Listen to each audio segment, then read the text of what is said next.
What's up, everybody? I think when I make these people have a hard time trying to grasp what I'm saying when I talk about racism in America. You got to see, first of all, they look at black people as lazy. Black people are not lazy. You know, who you think built the goddamn country? Who you think, was built off of free labor? If you want to talk about lazy, you can look at the people in corporate America. Because the higher you go, the less you do. All you do is push buttons and calculate numbers and shit like that. You don't do nothing physical. So black people are not lazy. But what you got going on now is what we call social engineering. And ever since the Constitution was written, black people have been socially engineered to be the lowest level of a real-life monopoly game. It was written in the Constitution, and that's why the prevailing conditions doesn't change. It doesn't matter if black people vote for Democrat, Republican, conservative. The conditions will still remain.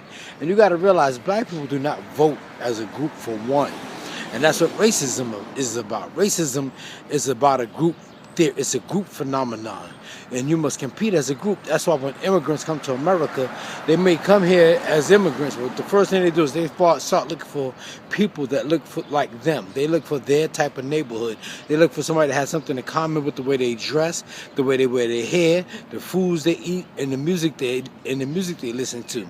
Like when Indians come here, they look for like Indians like them. When Latinos come here, they look for Latinos that look like them, whether they be from Mexico, Puerto Rico, or Guatemala, or Ecuador, or something like that. They look for somebody that has something in common with them. That's why racism is a group phenomenon. Race means to compete. It's a competitive relationship between groups of people. And the ism, the suffix means that the prevailing conditions must remain. Now, the prevailing conditions must remain in America because you realize that white people wrote the laws. They wrote the laws. In the Constitution itself is racism. That's why whenever they say we the people, that is a jaded and ambiguous term to mean white people. They say we the people or all the people. They're talking about white people because black people were slaves at the time when the Constitution was written. It says we the people or all the people. And when they talking about black people, they say those.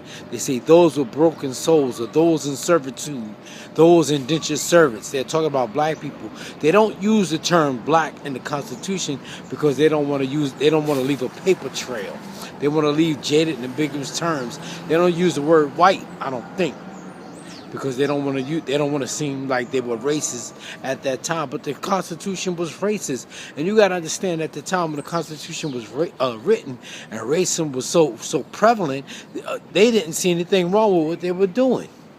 The power, the founding fathers or whatever like that. But racism is a competitive relationship between groups of people. And like I said before, it's not all about education.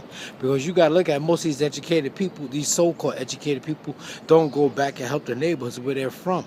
And a lot of these people that go get education through loans and shit like that, they end up looking for, can't find a job, but they got an education for, and they still got to pay back their money. So education is not necessarily the big deal that is going to put black people in a proper place where we can do things for ourselves. It's all about money. It's about group economics. It's about money going from one black hand to another black hand to another black hand to another black hand, like it does in the Jewish neighborhood. But black people, we spend 98% of our money with everybody else. That's why black neighborhoods look so bad. The minute we get money, it leaves out the corner store, it leaves out the sneaker store, it leaves out the telephone shop, it leaves the neighborhood right away. But most people live off 100% of their income and 98% of black people's money. And that's why their neighborhoods look a lot better than what the black neighborhoods look like. Because they got money, they got their money and our money. That's why black people spend 98% of our money with other people, while most people live off 100% of their income and 98% of black people's money. And money in black neighborhoods don't go from one black hand to another black hand to another black hand. It's usually the Arabs in the corner store, the Chinese on the liquor stores, the hair care products, the nail care products, the Chinese restaurant.